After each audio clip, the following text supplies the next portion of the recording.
Uma vez eu brincando lá, quando saiu o ChatGPT, eu escrevi lá, quem é Júnior Bornelli? Aí apareceu, Júnior Bornelli, não sei o que, não sei o que, é formado na Unicamp. Eu falei, caramba, onde é que tá meu diploma? Eu nunca estudei lá. Então ele traz algumas coisas ali que, pô, eu acho que ainda é preciso validar para se proteger de alguma maneira.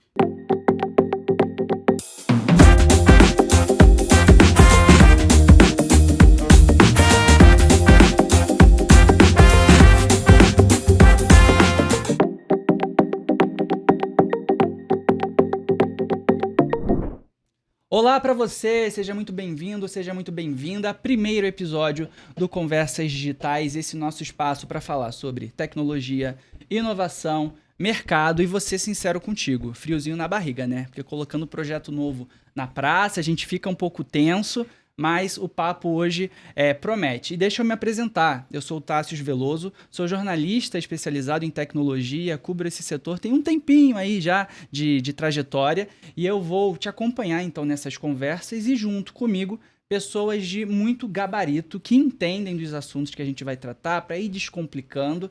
Então, sem delongas, quero apresentar a minha mesa aqui para você. Eu estou com o Júnior Bornelli, que é fundador e CEO da empresa de educação continuada Startse. Olá, seja bem-vindo. Muito obrigado, prazer participar desse primeiro bate-papo aqui, vai ser bom, vamos se divertir aqui falando sobre tecnologia. Não, e o primeiro assunto já é, assim, polêmico, para dizer o mínimo. Mas também bem. Exato. E apresentar também o Matheus da Almeida, ele é gerente de área, especializado em ciência de dados na ArcelorMittal. Matheus, seja bem-vindo. Muito obrigado, vamos fazer esse tempo render. Falar de coisa boa, quer falar de IA, coisa inovadora, trazer discussão para a mesa e fazer isso acontecer aqui de uma maneira legal. Não, e o fio condutor de hoje é um assunto que a gente vem acompanhando tem um tempo, certeza que vocês ainda mais por viverem isso, mas que nos últimos meses a coisa disparou, que é a inteligência artificial. E aí tem muito achismo, tem gente que ainda não entendeu muito bem como que funciona, outras pessoas já estão implementando, mas assim, às vezes é gambiarra, você já não tem uma solução formada, então muita coisa dá para se falar sobre inteligência artificial. A minha primeira pergunta, e aí vocês dois podem entrar junto, a gente vai conversando aqui, inteligência artificial. É inevitável o caminho que a gente está traçando? Existe alguma forma de voltar atrás, de segurar? Como é que vocês estão observando esse cenário que se apresenta? Bem, quando a gente vê a potencialidade que a gente tem com a inteligência artificial, se a gente olhar pelo lado bom, eu acho que é um caminho sem volta. Hoje a gente tem ChatGPT que resume texto, traduz, gera texto. Outro dia a gente estava discutindo lá com meus colegas, a gente estava brincando que um ia casar. A proposta do noivado dele, ele pediu para o ChatGPT gerar, porque ele virou para mim e falou assim, ele nunca vai gerar um texto igual. E estava escrito. E ele foi lá e colocou isso lá na mesa numa hora do pedido. Então assim, se a gente for pensar até no dia a dia, a gente já tem muita coisa que trabalha, desde um algoritmo de match, lá da época do Submarino, das recomendações do e-commerce, que a gente começou com esse protótipo de inteligência e agora que a gente deu um boom nisso, porque tem mais dado rodando, tem mais capacidade de processar e os algoritmos estão mais sofisticados. Tem mais gente trabalhando nisso. Então, acho que é um caminho inevitável, né? Está permeado na área de ciência, na área de tecnologia propriamente dito, na área de serviço e tem muita coisa a ser agregada com isso. Então eu acho que a gente não volta. E Bornelli, também tem a questão da eficácia, da produtividade, né? Porque a gente já está vendo o impacto da inteligência artificial e aí a generativa, né, seria o caso mais recente, em números das empresas, os funcionários, como é que está sendo isso?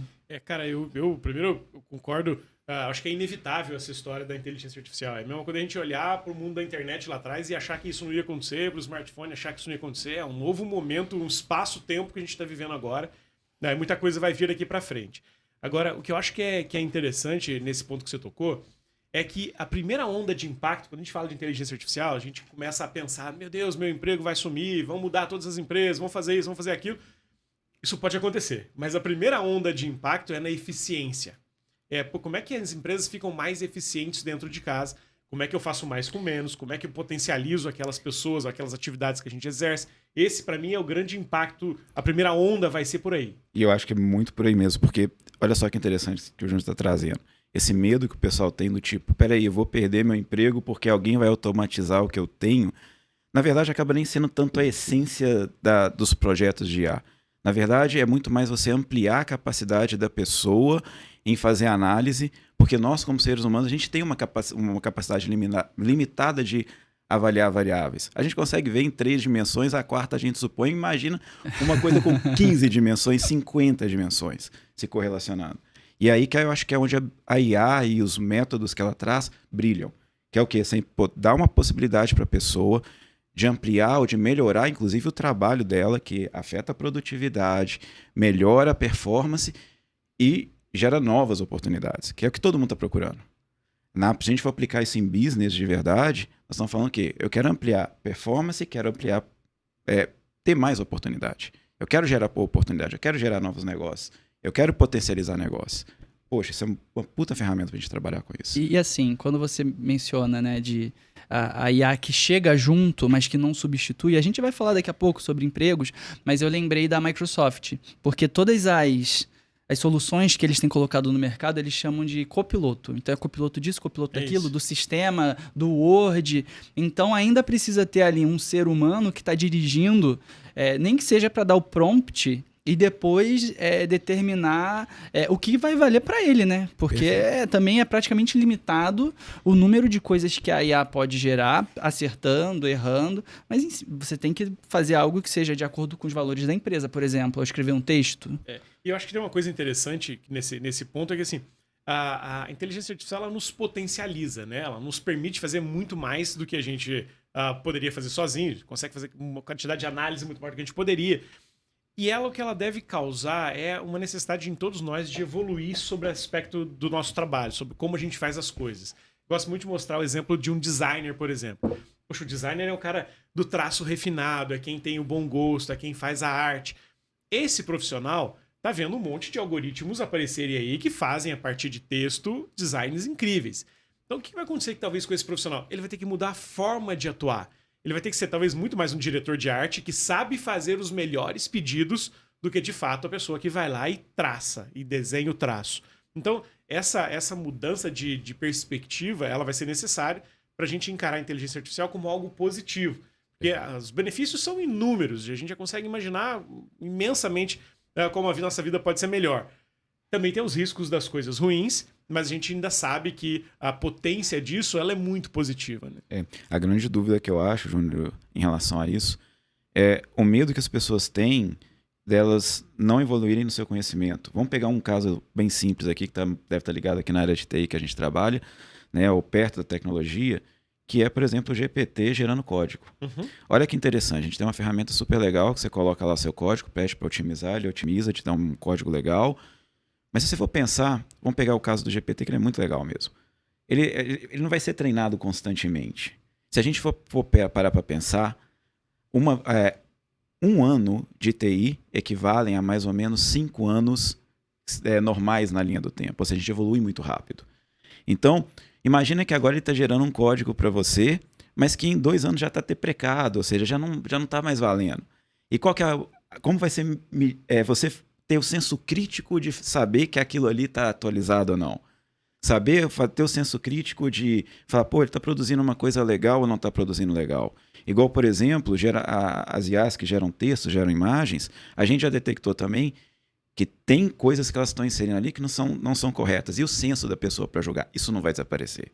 Então, é muito mais ampliar e a gente julgar como uma ferramenta de auxílio do que efetivamente substituição. Isso. E isso é muito legal. Fazendo a cobertura, principalmente de ChatGPT, nesse quase 1 ano, né, do lançamento, enfim, quando teve esse boom, o que eu tenho notado é que num primeiro momento, e até falando como jornalista mesmo, né, a cobertura da imprensa, tudo era muito novo, a gente estava tateando, tentando entender o que era possível, não era. As pessoas tomando as respostas da IA generativa como a verdade absoluta. E rapidamente também já está acontecendo uma educação, um letramento no sentido de quais são os limites ou não.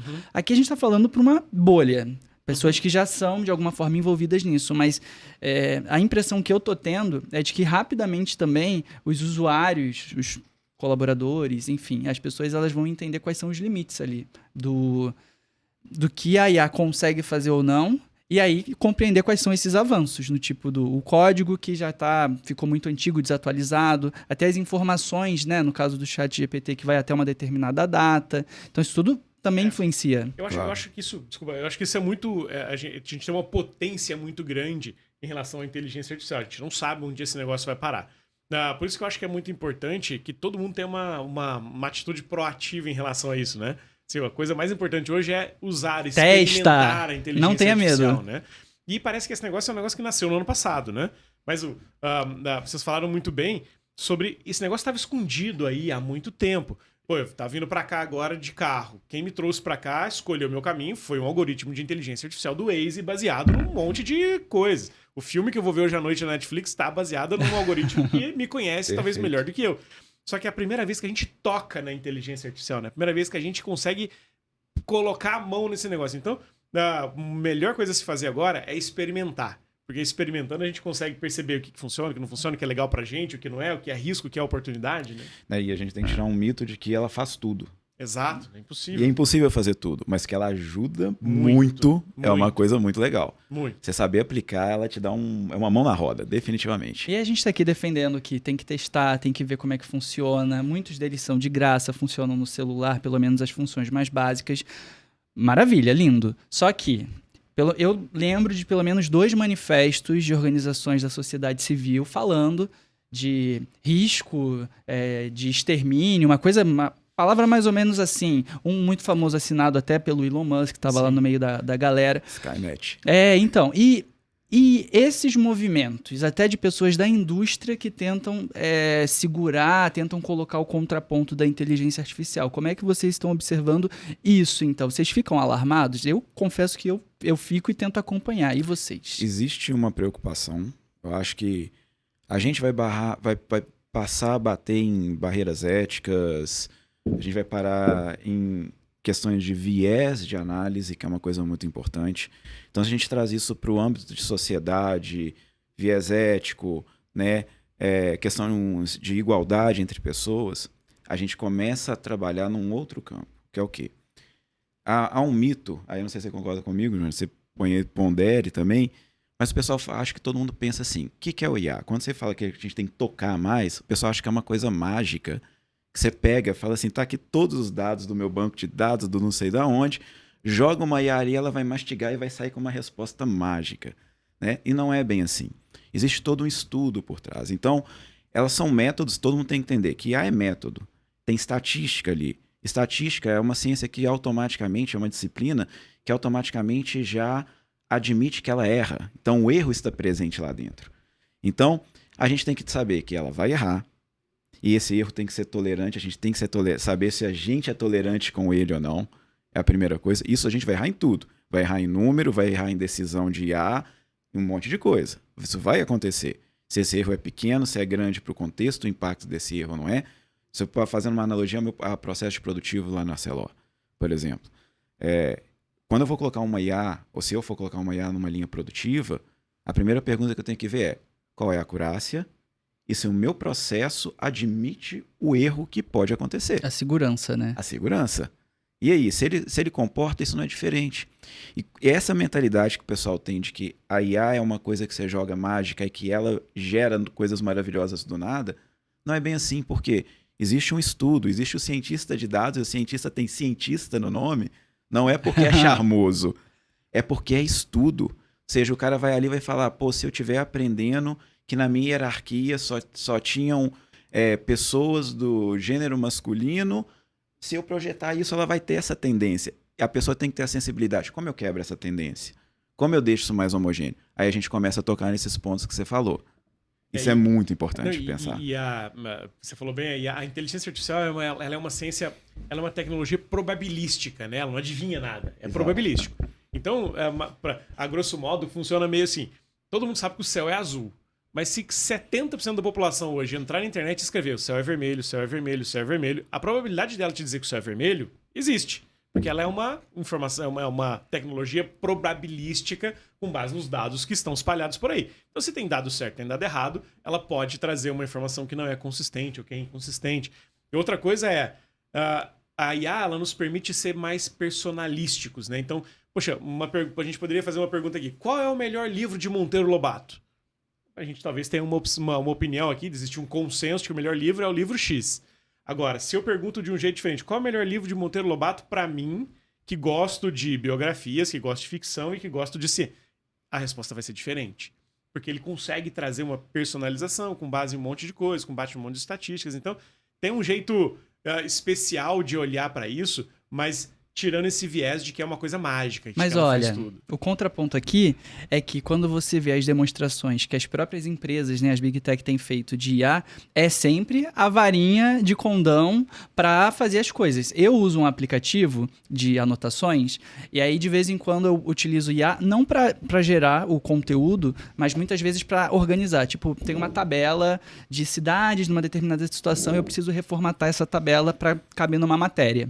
A IA faz isso muito bem, mas o botão é o botão da varinha. Então, assim, vocês não acham que tem uma promessa também, um movimento de marketing que pode ser um pouco exagerado? Então, deixa eu aproveitar que você fez a pergunta, deixa eu fazer uma pergunta para você. Como usuário, a gente aqui é técnico, a gente sabe o que está atrás das cortinas e como a coisa funciona. Mas para quem está usando um serviço, isso para ele é uma coisa, entre aspas, mágica mesmo. Ou seja, está resolvendo um problema que o cara nunca pensou na vida dele que seria possível. Então, é uma jogada de marketing, tem, óbvio, porque isso atrai. Mas se você pega a sensação do usuário final, da pessoa que está consumindo aquele serviço que está usando, como você falou muito bem, o Waze, ou então o Netflix, que vai te dar a recomendação do filme, que você vai virar e falar assim, cara, nunca pensei que eu fosse gostar desse filme. Eu não lembro qual era o nome do filme do Netflix, que foi uma série que foi criada usando todos os perfis de todo mundo específico. Ele falou, vão produzir uma série assim, desse jeito, porque tem muita gente com esse perfil e o público é grande. Cara, quando aparece pra você, você vai falar assim, nossa, sensacional, eu não sabia, como que o cara descobriu? Mas aqui, quem tá ali atrás sabe o que é, qual que é o algoritmo que tá rodando, que etc. Dado, né? Que é muito a sua área, né? É muito dado pra chegar nessas conclusões. A gente sabe que não é assim, mas o consumo sim. E isso sim chama é o apelo, né? Eu acho que é por aí.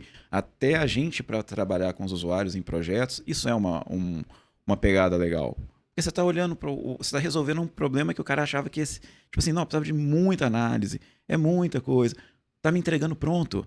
Isso é muito legal. Por isso que eu acho que eu gosto de escrever muito lá no LinkedIn sobre tecnologia, inovação, e eu escrevi essa semana que a inteligência artificial é quase que um novo processo de alfabetização. A gente tem que criar um novo letramento para a gente conseguir entender isso. Olhar para o mundo hoje sem inteligência artificial é como se a gente estivesse tentando procurar emprego há 20 anos atrás, 25 anos atrás, onde você tinha que botar que você domina o pacote Office no currículo. Você vai ter que botar que e ainda existe isso hoje, né? E você vai ter que botar que entende de inteligência artificial. E não é entender do ponto de vista de, quero ser um técnico, saber como é que funciona o algoritmo. Não, eu tenho que saber como é que isso funciona, por que é assim, quais os impactos que isso traz, como é que isso me influencia, quais são as potências e quais são os riscos. Saber ter este letramento básico em IA, acho que é algo fundamental para todo mundo. Não só IA, mas interpretação de dados, que é uma coisa que a gente não ouvia falar há muito tempo. A gente está acostumado a fazer dashboard, gráficozinho, barra, linha e beleza. Né? E hoje a gente tem empresas, por exemplo, trabalhando com uma coisa que a gente chama Data Literacy. Quer dizer, você saber ler, interpretar o que está sendo gerado e contar uma história com aquilo. E tomar decisão também, né? Você tem que concatenar as ideias para tomar decisão. Claro, se você parar para pensar que grande parte dos algoritmos que a gente tem vai te cuspir um número ali e você tem que interpretar se aquilo é bom ou mal, se aquilo é bom ou ruim, o forecast tá bom ou tá ruim. A gente consegue com o threshold, saber, tal, dar uma indicação. Mas o julgamento ainda tem que existir, né? Ou seja, a decisão ainda é nossa. Então, isso rola bastante. E aí, quando a gente fala do impacto nas empresas, trazendo mais para a discussão de mercado e inovação, Bornelli, você que tem diálogo com parceiros por todos os cantos do Brasil, as pessoas, quando conversam contigo, elas estão imaginando que a IA vai servir, a estrutura vai ser de um produto ou de um serviço? E aí eu pergunto, dando como exemplo, uma empresa que anunciou IA e depois avisou que vai ter aquele custo mensal por usuário, de $30, inclusive. Não acredito que todas as organizações elas vão liberar essa ferramenta para todo mundo, porque é um custo adicional. Como é que você está visualizando? Vai ser IA as a Service? Como é Legal. que é? A gente teve um encontro, o nosso CTO lá na Startse teve um encontro com o Sam Altman, que é o fundador da OpenAI. É o cara. Há 2 meses atrás aqui no Brasil.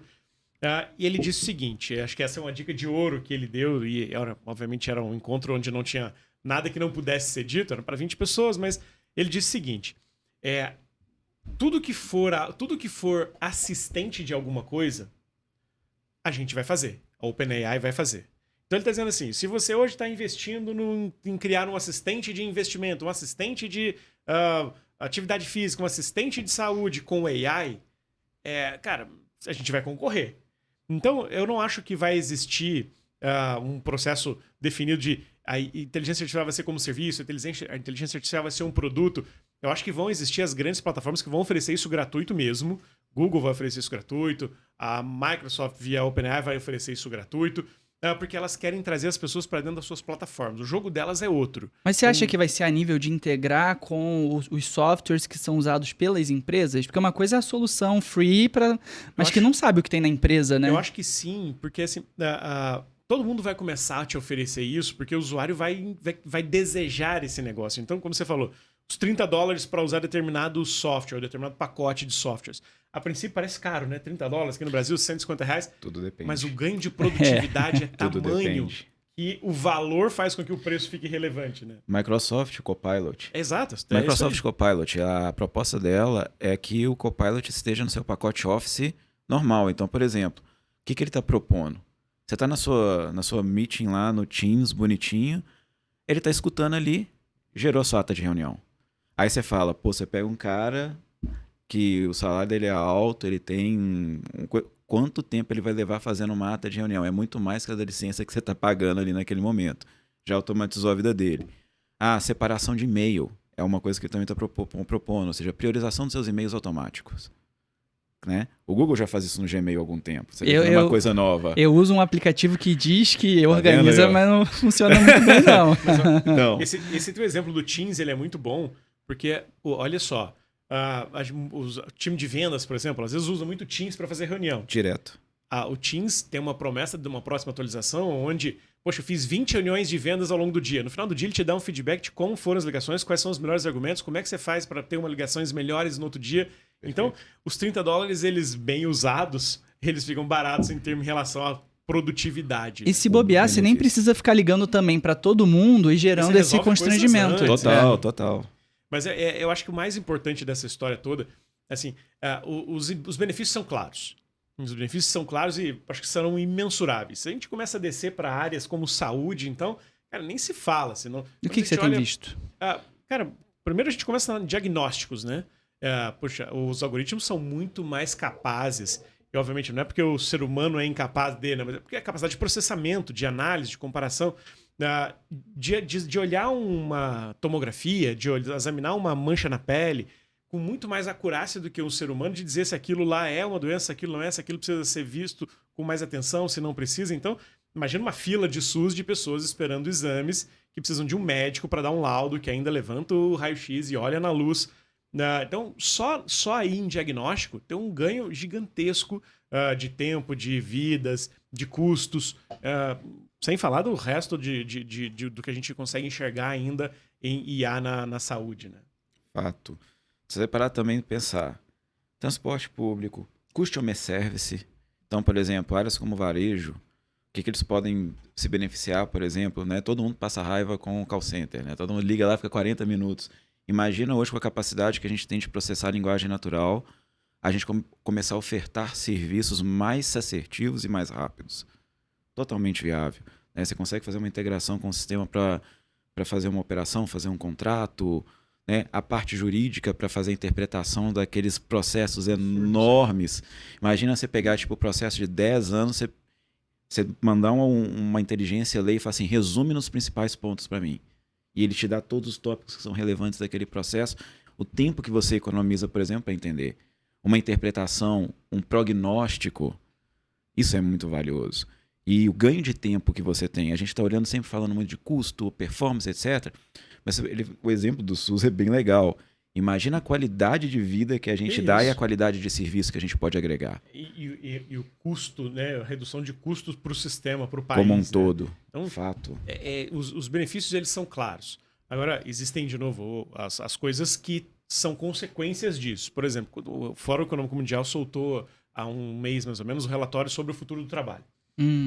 E ali você tem as profissões que são mais suscetíveis a desaparecer, aquelas que vão ter mais relevância, e aquilo dá uma clareza em relação ao impacto da IA. O impacto da IA está completamente afetando aquele relatório. E aí você tem, por exemplo, só para pessoas que trabalham atendentes de vendedores de ingresso, atendentes de drive-thru, esses profissionais que têm uma atividade que exige pouca interação ou que é um processo muito claro de perguntas e respostas, essas pessoas vão sofrer bastante com o impacto da IA. A Wendy's, por exemplo, que é uma das maiores redes de fast foods do mundo, está trocando os seus atendentes por algoritmos, porque eles sabem que o atendente erra mais quando você pede para tirar a cebola do hambúrguer. O algoritmo erra menos. A chance de vir sem cebola com o algoritmo é maior. O que é bizarro, né? Porque parece ser uma coisa tão simples, mas na comunicação... Mas justamente por isso, porque é processo, é comunicação, né? Não deveria ter margem para interpretação. É padronizado. Exato. Tudo que é padronizado, aí encaixa muito bem. Ela consegue entender e consegue trabalhar. Né? Quanto mais simples e mais padronizado é seu processo, melhor ela se adequa, mais ela aprende, mais assertiva ela é. Esse relatório eu mandei, por coincidência, eu mandei hoje lá no grupo do pessoal, falando, olha quais são as 10 profissões que vão surgir e que vão ser potencializadas para os próximos anos. Coincidentemente, eu vi isso hoje, quando eu estava vindo para cá. E o que chamou a atenção? Cara, estão surgindo também profissões novas que não existiam. Então, por exemplo, eu vi uma lá que era a gente tem hoje o arquiteto de negócio, que a gente fala que é o cara que entende o negócio, ele está desenhando o processo, só que agora tem um analista de negócios focados em dados. Qual que é a atividade dele? Coletar especificamente dados do processo e os analisar para gerar melhores processos. Isso é uma coisa que a gente não tinha, está dentro do negócio, mas não com viés de dados. Não com viés e um direcionamento específico do tipo assim, ele está aqui coletando dado, ele não está estudando o processo. Ele não está olhando qual é o processo otimizado, ele está coletando dado do processo atual e em cima deles fazendo análise.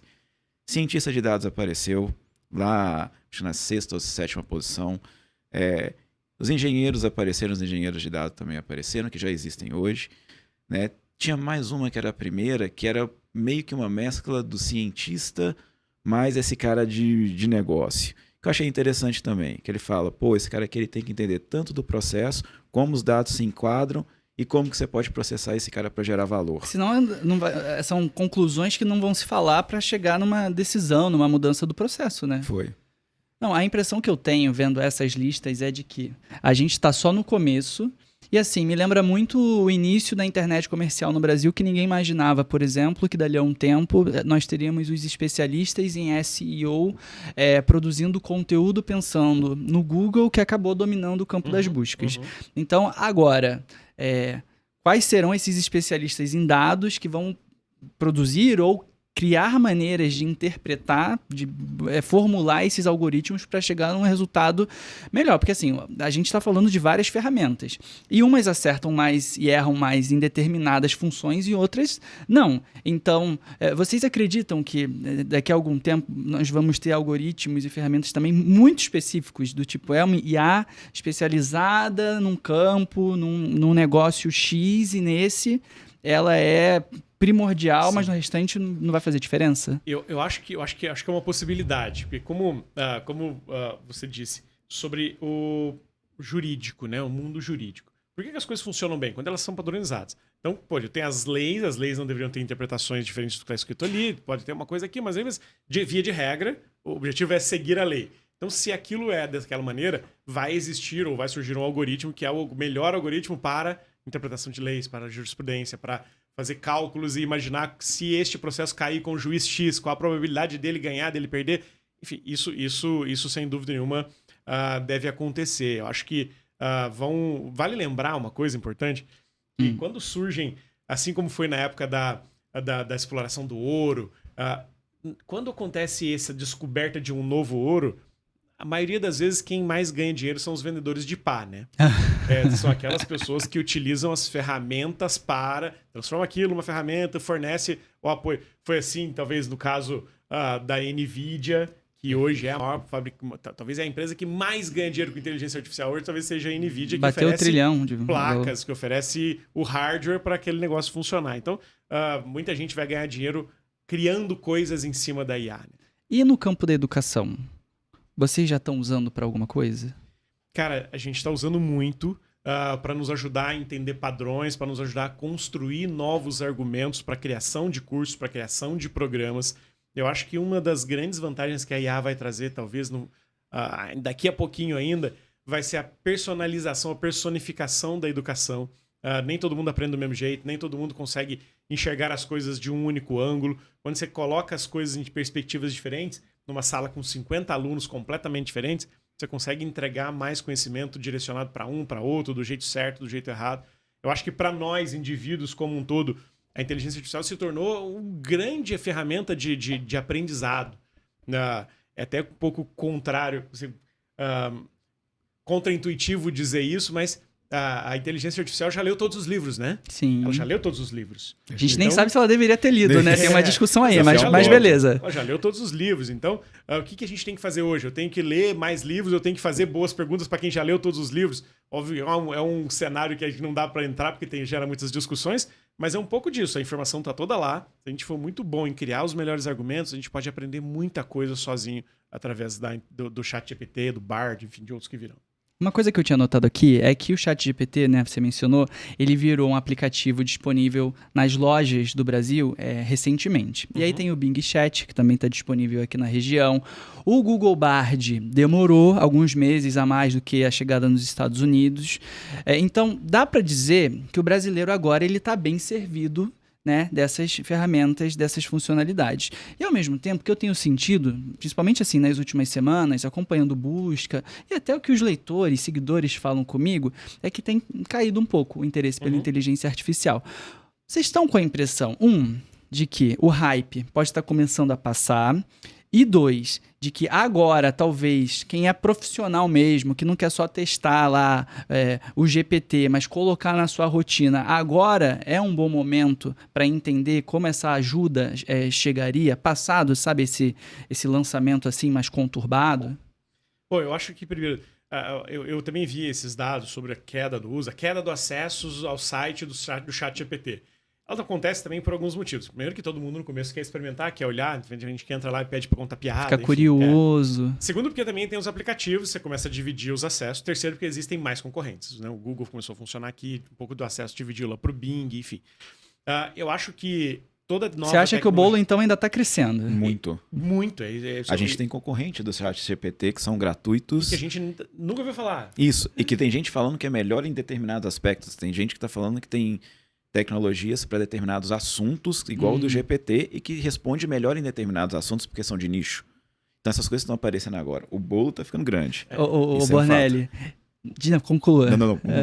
Não, é que assim, eu vejo as suas postagens no LinkedIn, e aí o LinkedIn é um mundo à parte, né? Então as pessoas ficam recomendando ferramentas de IA, e cara, você começa a puxar...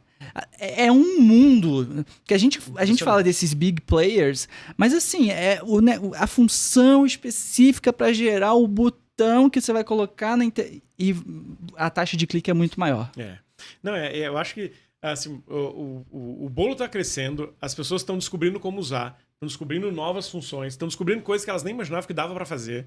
Né? Quando você começa a simular coisas ali, as próprias empresas de tecnologia estão dizendo, olha, a gente nem sabia que fazia isso aqui, olha que legal isso que faz.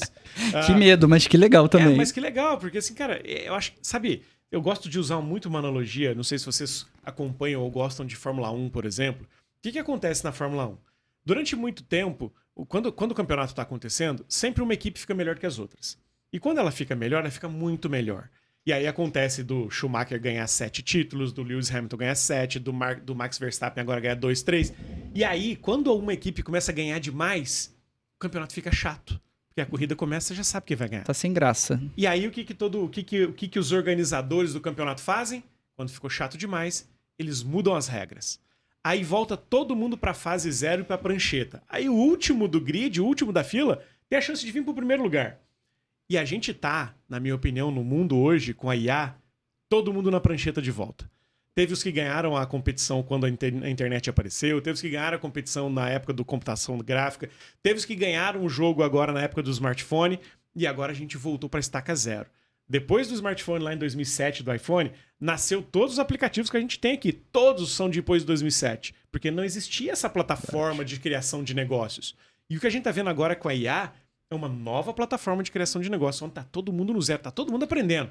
Por isso que eu sempre digo, se arrisca logo, experimenta, usa a tecnologia, vai sem medo, cria coisas para torná-la útil, para gerar eficiência, porque quem não fizer vai começar a ficar para trás. E mais rápido do que em todas essas outras fases. Tem uma entrevista do Satya Nadella, CEO da Microsoft, que ele vira e fala, não, é porque no campo da busca o Google estava, né, dominando. E agora com a inteligência artificial, ele usa a expressão, não, a gente colocou o Google para dançar, que no caso é se mexer, né? E aí quando o CEO do Google agora é perguntado sobre isso, né, o pessoal alfineta, o Sundar Pichai, ele fala, realmente, né, mas eu acho que ele dá aquela resposta, a gente já tem inteligência artificial e tal. E aí um dos pontos preponderantes que eu acho que a gente tem que tratar aqui também é da questão jurídica, né? Os riscos legais de você utilizar coisa que não se sabe exatamente de onde vem aquela recomendação, como foi gerado aquele conteúdo. Como é que vocês estão sentindo as empresas, o apetite das empresas por utilizar a IA correndo um risco, né? É uma situação que não foi pacificada, assim, né? Conversando com o advogado, eles sabem muito bem para onde vai caminhar, mas as empresas precisam se proteger. Eu acho que tem um contrassenso, assim, até interessante de ver isso. As grandes empresas de tecnologia estão dizendo para os seus funcionários cuidar com as informações que eles botam nos algoritmos, né? Nos chat GPT da vida. E porque, primeiro que ninguém lê as letrinhas miúdas do eu aceito, então você botou lá, a informação está pública. Então estão dizendo assim, ó, vamos fazer uma negociação, vamos pegar o nosso balanço, vamos pegar uma informação. Não bota lá para ele resumir pra gente, não, porque depois essa informação foi para lá. Já tá vazada. Já então, tá vazada. O risco, primeiro, tem que tomar cuidado com isso, assim, com sigilo. A guarda de dados e tudo mais. Segundo, eu acho que pegar as informações que saem dali como sendo verdadeiras também é um risco. Ainda precisa de um check. Porque são inúmeros os casos de dados que elas se chamam de alucinações da IA, né?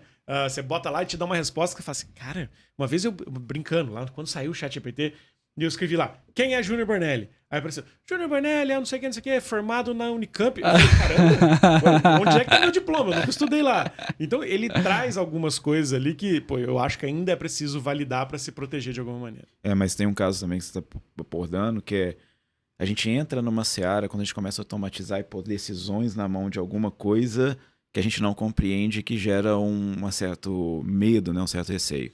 Então, como que a gente explica que uma determinada decisão foi tomada de um aceite de uma pessoa no seguro, de um plano, de um tratamento? E isso é uma coisa que tem que começar a ser analisada, né? Tem projetos de leis aqui no Brasil, que estão começando agora, que estão falando, pô, a sua IA tem que rodar dentro de uma sandbox, para que você possa testar, para que você possa ver que ela não tem um viés, que você comprove que ela não tem um viés. E a gente começa a discutir, modelo tem que ser interpretado ou não tem que ser interpretado? Isso é uma coisa, por exemplo, quando a gente fala principalmente na parte de indústria, a gente tem essa preocupação. Porque, vamos falar de saúde e segurança, por exemplo, que é um tema muito latente. Se eu não souber explicar, ou se eu não tiver o rastreio por que eu estou tomando uma decisão, vamos supor que eu coloque lá uma decisão, no caso da cirurgia, que é preencher de sucata um forno. Dependendo do que ela escolheu, ela pode simplesmente explodir a usina. E aí, como que a gente tem certeza de que o caminho da decisão que ela tomou para chegar naquela combinação está coerente? Então, a gente vai ter essa questão, ou seja, vão ter modelos que a gente vai conseguir explicar, vai ter modelos que a gente não vai conseguir explicar. E aí a gente tem que fazer um balanço disso, né? Para que a gente possa trabalhar isso de uma maneira legal, ou seja, que o usuário possa entender, a pessoa possa entender. No meio jurídico, é entender, por exemplo, qual é a vertente que esse algoritmo levou para poder tomar essa decisão. Ele tem viés ou não tem viés? está Dá enviesado. pra você que tá tão, assim, mão na massa em relação a isso, tem como não ter viés? Ou é só realmente a possibilidade é de diminuir ao máximo, mas reconhecendo que em algum campo vai dar problema? Nossa, isso vai depender do tipo de algoritmo que você vai usar, do dado que você tem do passado. Dá para você trabalhar isso? Dá. Mas isso está na análise do cientista e da pessoa que está trabalhando, do entendimento dela. Então, a gente tem algoritmos que o viés não vai existir, porque ele vai na tentativa e erro. Você pega um reinforcement learning da vida, um aprendizado por reforço, ele vai ficar tentando um monte de coisa e aquele que ele conseguir melhor, que conseguir a melhor pontuação, é o que ele vai seguir. Eu posso falar que esse cara está com um viés muito baixo. Agora, algoritmos que aprendem com o passado, se eu não tiver essa malícia de escolher como eu vou treiná-lo, sim, ele vai apresentar um viés e isso tem que ser muito ponderado. Desculpa, eu tive um encontro com o Yuval Harari, que é o esse cara... Que inveja. Tá na recomendação do livro. E o Yuval, ele disse duas coisas interessantes. Ele disse, primeiro, a gente está num momento muito perigoso de um risco, ele disse, isso não está acontecendo, mas temos um risco de delegar as nossas decisões para IA. Então, isso aqui é para nos apoiar. Todas as tecnologias que a gente teve até agora nos apoiaram para a tomada de decisão. Pela primeira vez, a gente pode ser levado a entender que uma tecnologia é melhor do que nós para tomar uma decisão. Então, isso ele coloca como sendo um dos grandes riscos que a gente tem hoje. Tem, inclusive, uma empresa de jogos indiana que acabou de colocar o algoritmo de AI como CEO. A empresa vale $1 bilhão. Então, assim, um experimento, obviamente... É uma empresa de games, quer chamar atenção, que não sei o quê, mas olha como é que vai a maluquice. E o segundo ponto que ele diz é que a gente tem hoje um modelo de dados que ele ainda é frágil, ou seja, os dados são muito desprotegidos, e um algoritmo capaz de processamentos exponenciais. Então, dados desprotegidos e um algoritmo capaz de processar com muita potência nos colocam também no risco de criar uma sociedade de manipulação individual, não mais de manipulação de massas, mas eu sei tanto sobre a vida de vocês dois e os seus dados estão tão disponíveis que agora eu posso dizer, agora você vai fazer isso, agora eu vou te mostrar isso. Então, ele traz esses dois pontos como riscos e como coisas de atenção, né? E a gente já teve casos, analítica, né? A analítica foi um caso que... O Cambridge Analytica? Exatamente. Nem tinha IA como hoje. A gente estava falando de uma coisa, não estava nem a gente estava tocando ali, 7 anos. Ou seja, estava lá na época da recomendação tradicional. Isso. Foi uma análise de perfil básico que o cara chegou e falou, tô recomendando isso aqui, tem que mostrar isso para esse cara, tem que mostrar isso. Para ganhar pessoas. Então, a gente está suscetível a isso. Então, é um ponto de preocupação. Para vocês terem uma ideia, eu até anotei aqui o alerta que foi feito pelo Centro para a Segurança da IA. E aí abro aspas. Mitigar o risco de extinção pela inteligência artificial deveria ser uma prioridade global em conjunto com outros riscos de escala social, tais como pandemias e guerra nuclear. Fecha aspas. Então, enfim, é uma organização que trata disso no seu cotidiano e mostra que, conforme o Harari menciona e você também, é um risco. E o ser humano tem a possibilidade de se preparar, avisar, pensar em caminhos para que não chegue numa situação delicada como essa. Eu não consigo enxergar, obviamente posso estar sendo completamente ingênuo, que aquelas cenas de Matrix onde os robôs vão tomar conta dos humanos e vão nos cultivar e não sei o que. Mas para mim existe um grande risco, sim, vou chamar de extinção em massa, aproveitando ainda o Harari. Quando ele diz que vai existir uma grande legião de pessoas inúteis. E por que inúteis do ponto de vista assim, não vão ter utilidade, né? Produção de trabalho, laboral. De produção, enfim. E por que isso acontece? Esse processo de substituição de empregos por tecnologia, ele já vem desde lá de Revolução Industrial, Revolução Agrícola, sempre aconteceu. Só que na Revolução Industrial, a gente precisava de máquinas, investimentos, muito dinheiro para trocar seres humanos. Na agrícola, comprar máquinas grandes, pesadas, multimilionárias para trocar seres humanos. No caso da IA, não precisa de nada. Ninguém tem que comprar nada para usar IA. É muito mais rápido a adoção. Então, é uma equação matemática. Muitos empregos vão ser substituídos ou destruídos muito rapidamente, como já aconteceu nos ciclos passados, só que o processo de criação de novos vai ser mais lento.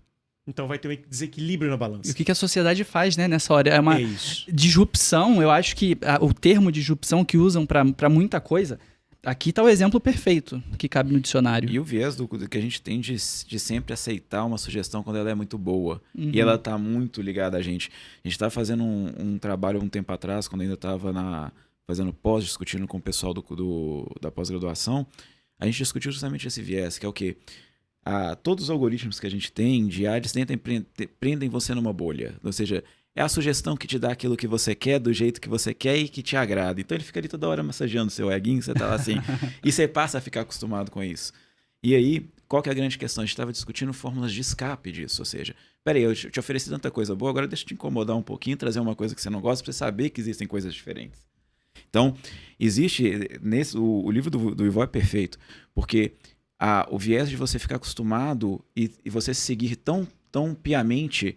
Tipo assim, ela só me dá coisa boa, então ela só vai me dar coisa boa. Você está sendo recompensado ali o tempo todo. Recompensa. É o mecanismo de recompensa ali, a dopamina rolando. Então, é justamente isso. Então, você tem que ter um estímulo também, a gente tem que fazer um estímulo tipo assim, deixa eu desagradar esse cara um pouco, pra ele ver que existem coisas diferentes, porque senão ele vai ficar preso naquele mundinho dele. Isso é uma coisa perigosa. Olha, a gente está conversando sobre IA e realmente são muitas possibilidades, muitos riscos e muito assunto. Então a gente precisa seguir aqui para a nossa segunda parte do podcast, mas antes te pedir, se você, o que você pensa do assunto? Qual é seu comentário? Você já está usando IA na sua empresa? Está pensando em maneiras de inovar com essa nova tecnologia? Conta pra gente, comenta aqui. E além disso, agora é um momento que eu estou muito curioso. Porque a gente vai tratar também do que os nossos convidados, eles têm lido, assistido, participado de palestra, de TED Talk, sei lá, é o que vocês quiserem, é a nossa dica. Então, por favor, não sei quem vai querer começar, mas uma recomendação para que a pessoa que está aqui com a gente, ela vá atrás e descubra um novo conteúdo incrível para poder, né, se aprofundar mais num determinado tema. Eu gosto muito de podcast. Sou uma pessoa que estou sempre com fone, ou eu estou andando, eu estou na academia, eu estou andando a pé, então gosto de coisa prática. Então, eu gosto muito, não sei se é propaganda, não sei se eu posso falar, não, mas eu gosto sim. Muito do Data Hackers. Gosto do pessoal de lá, gosto de participar dos fóruns de discussão, sempre traz alguma coisa legal. Participo às vezes de lá, fico escutando os podcasts, funciona super bem. Precisa ser hacker ou não? Não precisa ser hacker, não precisa ser hacker. Gosto bastante também, na parte de literatura, eu acho que tem uns caras que são canônicos, como o Russell, então você tem lá, se não errar, vou errar milimetricamente o nome do livro, mas se não me engano é a Inteligência Artificial, uma abordagem moderna, pelo Russell. Recomendo muito, quem está aí entrando, começa, é uma literatura mais pesada, mas que dá para entender bem como é a abordagem disso, né? E basicamente eu me prendo nos podcasts. TED e tal que você tem, mas eu não vejo com tanta qualidade, tanta riqueza, eu sou um cara mais minucioso, eu gosto de entender a fundo, eu gosto de saber do que eu estou trabalhando, né? Tem o livro da Kate, que é Inteligência Artificial. O livro dela, ele é uma literatura mais pesada, mas ele te destrincha tudo, o algoritmo. Então, se você ler e entender ele com tranquilidade, você pode ter certeza que você vai saber aplicar qualquer método, qualquer algoritmo, que você vai estar super seguro do que ele faz. Eu gosto muito desses caras. Boa. Ótimas dicas. Bom, eu já vou noutra linha, né? Eu gosto mais de entender, assim, de perceber o modelo mental da cabeça das pessoas que criam essas coisas, ou a visão das pessoas. Então, eu anotei aqui, ó. Eu gosto de um filme muito bacana que eu assisti há pouco tempo, chamado O Jogo da Imitação, do Alan Turing, que é o cara que criou... Sim. O cara, quase que podemos chamar do pai da computação, né? Que desde lá de trás começou a trabalhar com dados, enfim. Tá disponível na Netflix, então... Pô, é legal pra caramba nos ajudar a entender um pouco do modelo mental de chegar nesses lugares. E o contexto da época também, né? Porque a guerra... Vou nem entrar no contexto histórico, mas que foi super legal, da história dos enigmas. Eu gosto muito do livro do Harari, que é o 21 lições pro século XXI. Esse talvez as pessoas não leiam. Todo mundo fica preso no Sapiens, no Homo Deus, mas tem esse novo que é o 21 lições. Perfeito, deixa eu falar que esse livro é sensacional. Retuita. Pode usar. O 21 lições pro século XXI é perfeito. É incrível, perfeito. É bacana demais esse livro. Perfeito. E eu gosto muito de seguir os caras que são os caras da tecnologia. Então, cara, eu sigo de Elon Musk, a Zuckerberg, a Tim Cook, a Jeff Bezos, os jornalistas que falam sobre tecnologia, eu gosto muito de acompanhar eles. E tem uma coisa curiosa que eu faço, que aí já é mais maluquice, mas que é curioso. Eu gosto de ler os balanços das grandes empresas de tecnologia. debaixo das páginas dos números, que todo mundo fica preso, tem um monte de letrinhas miudinhas lá que diz assim: olha, a Apple agora está investindo não sei o quê, a Amazon está criando 3 experimentos, a Microsoft está fazendo isso aqui. Então, nas letrinhas miúdas lá, a gente consegue imaginar o que pode vir pelos próximos 2, 3 anos. Entendi. Ali. Legal. E eu queria recomendar uma série. A série se chama A Fundação, para quem gosta de ficção científica, assim, muito boa. Ela tá na Apple, então dinheiro não foi um problema para fazer a computação gráfica lá, é tudo incrível, inclusive recomendo assistir em TV 4K se for possível. E aí, ela trata de um mundo distópico em que um império corre o risco de fracassar diante da iniciativa de um cientista que cria lá um método para prever as coisas, os grandes movimentos da sociedade. Aí tem um nome lá específico e tal. E o interessante é que essas previsões ele consegue fazer de modo que elas se perpetuem por séculos. Então, é baseado nos escritos do Isaac Asimov, que é considerado o pai da ficção científica. Eu já tinha lido, então vale muito a pena para quem puder catar essa série. Repetindo, A Fundação no Apple TV Plus. Que legal. Se a gente está se encaminhando para o final do podcast, primeiro, já agradecer a vocês pela participação e saber onde a gente encontra vocês para continuar a conversa, para mandar mais dúvida, enfim. Faça momento merchan. Diz aí, onde é que encontra? Bom, eu tô sempre nas redes sociais, eu gosto muito de escrever no LinkedIn, então lá no LinkedIn eu escrevo 3, 4 coisas todo dia por lá. É só @Junior Bornelli, em qualquer rede social é esse caminho. E lá na Startse, no startse.com tem sempre muito conteúdo também, que a gente publica muita coisa sobre inovação, tecnologia, empreendedorismo. Então, tô por aí, só me seguir por lá que a gente se relaciona. Legal. Eu também tô no LinkedIn, quem quiser me procurar, só procurar Matheus Vieira, MTDV, vai estar lá, me achou, pode conversar comigo. Tá bom. Perfeito. Gente, satisfação de receber o Júnior Bornelli, Matheus da Almeida, representando Startse e também ArcelorMittal. E eu preciso me despedir e vender o meu peixe também. Tássius Veloso, nas redes sociais, @Tássius, THASSIUS. A vantagem, primeiro, de trabalhar com tecnologia e ainda ter um nome complicado é que consegue pegar os arrobas todos antes. Porque tem outros Tássius aí, mas eu sempre pego antes. Não, tá aí uma boa dica. E um lembrete. Para depois que você acompanhou aqui essa nossa discussão, também entrar, lógico, no seu aplicativo de podcast favorito e dar as 5 estrelas, faça a sua recomendação. E o podcast chamado Conversas Digitais, as nossas conversas continuam então na internet, aí você procura a mim, a ArcelorMittal, o Assolab, enfim, é fácil de achar. Obrigado mais uma vez e até um próximo episódio. Tchau, tchau.